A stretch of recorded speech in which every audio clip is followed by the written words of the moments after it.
Big boss చూస్తున్నారా? చూస్తున్నా. ఎలా అనిపిస్తుంది బిగ్ బాస్? బాగుందండి, చాలా బాగుంది. అవునా? రామురాతయ్య గారు అలా సెల్ఫ్గా వెళ్ళిపోవడం కరెక్ట్ అంటారా? కరెక్ట్ ఏం కాదు, బట్ కాకపోతే ఏంటంటే ఓట్లేసి గెలిపించినందుకు చాలా బాధేసింది. కాకపోతే ఏంటంటే ఆయన ఈ వీక్ కాకపోయినా నెక్స్ట్ వీక్ అయినా ఖచ్చితంగా ఆయన వెళ్ళిపోవాల్సింది. ఎందుకంటే ఆయనకి ఏమో ఉంది, బట్ అంత లేదు. సో దాన్ని బట్టి చూస్తే ఏంటంటే ఆయన వెళ్ళిపోవడమే కరెక్ట్ అనిపించింది. ఎందుకంటే ఫస్ట్లో కోపడినా కూడా తర్వాత ఆయన మంచితనం చూసి ఆయన ఇప్పుడు ఒకసారి వాళ్ళంతా నామినేట్ చేశారు అనుకోండి, ఖచ్చితంగా పాయింట్స్ రేస్ చేయాలి. ఆ రేస్ చేసినప్పుడు ఆయనకి బాధ వేసింది. ఆ బాధను ఆయన తీసుకోవడానికి రెడీగా లేరు. సో దాన్ని బట్టి ఆయన వీళ్ళందరి చేత మాట అనిపించుకొని వెళ్ళిపోవడం కన్నా డైరెక్ట్గా నేను వెళ్ళిపోవడం కరెక్ట్ అని చెప్పని అనుకొని వెళ్ళిపోయి ఉండొచ్చు. లేదు అని అంటే ఇంకొకటి, ఆయన మన నాగార్జున గారు ఎన్నిసార్లు అడిగినా కూడా ఆయన నోట్లో నుంచి నిజం అనేది రాలేదు. అయ్యానంటే ఆయన గొంతుల నుంచి వచ్చే మాట ఒకలాగా ఉంది, ఫేస్ ఎక్స్ప్రెషన్ ఇంకోలా ఉంది. దాన్ని బట్టి చూసి అక్కడ ఏదో సంథింగ్ ఈజ్ ఫిష్ ఏదో జరిగింది అనిపిస్తుంది. బట్ ఆయన చెప్పిన దాన్ని బట్టి చూస్తే మాత్రం మనం ఏం మాట్లాడలేము. ఎందుకనంటే అమ్మ నాన్న చూడాలని, తర్వాత వచ్చేసి కుక్క పిల్లలని అని పిల్లలు ఉన్నారని కుక్క పిల్లల్ని చూడటానికి అంతమంది లేరండి. ఆ 8 మంది పిల్లల తల్లిదండ్రులు లేరండి.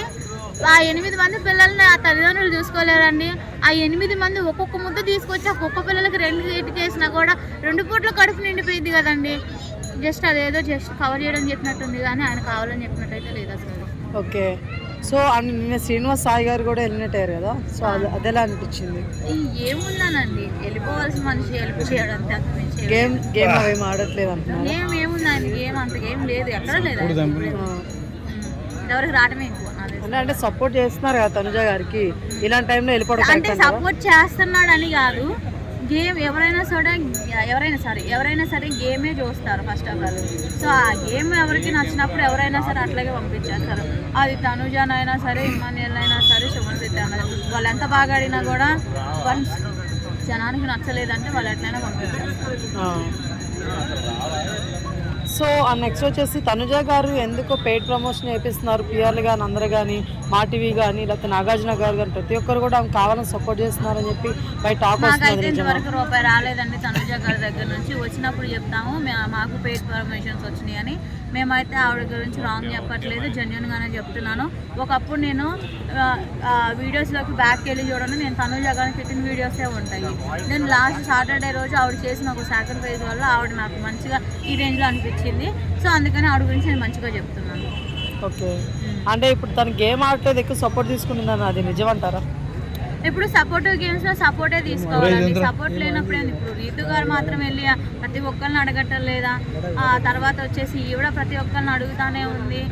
ప్రతి ఒక్కరిని అడుగుతానే ఉంది. ఇంకా ఆగాడికి వస్తే ఏమంటారు, తనుజ గారితో పోల్చుకుంటే వీడి పేరు ఏంది, దివ్య గారు మరీ దారుణంగా ఉంది.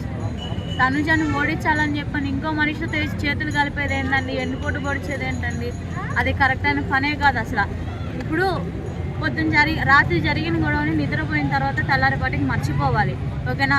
అక్కడ జరిగేది కామన్. నువ్వు గెలవాలని చెప్పని ఆడటంలో తప్పలేదు, పక్కన ఓడిపోవాలని ఆడుకోవడంలో మాత్రం చాలా తప్పదు. మరి అలాంటప్పుడు తనుజ గారు కూడా సేమ్ ఇలానే ఒకసారి దివ్య గారిని ఓడిపించేశారు, నేను తీయను అని చెప్పేసి తీసేశారు అన్నమాట గేమ్లోంచి. మరి అప్పుడు కూడా మోసం చేసినట్టే కదా తనుజ గారు దివ్య గారిని. మరి అప్పుడు మాత్రం ఈ క్వశ్చన్ ఎవరు రేస్ చేయలేదు, ఈ రోజు మాత్రం దివ్య గారు చీట్ చేశారని చెప్పి ఇంత రేస్ చేస్తున్నారు. అంటే ఒకటి దివ్య గారి విషయంలో, ఎందుకంటే ఆవిడతో డైరెక్ట్గా చెప్పాను నేను తీయను అని చెప్పి, బట్ ఆ సిచ్యువేషన్ తీయాల్సి వచ్చింది. బట్ ఈ రోజు వచ్చేసేసరికి ఆవిడ తీయను అని చెప్పని తనకి ఒక్కదానికే కాదు చాలా మందికి చెప్పింది. దాన్ని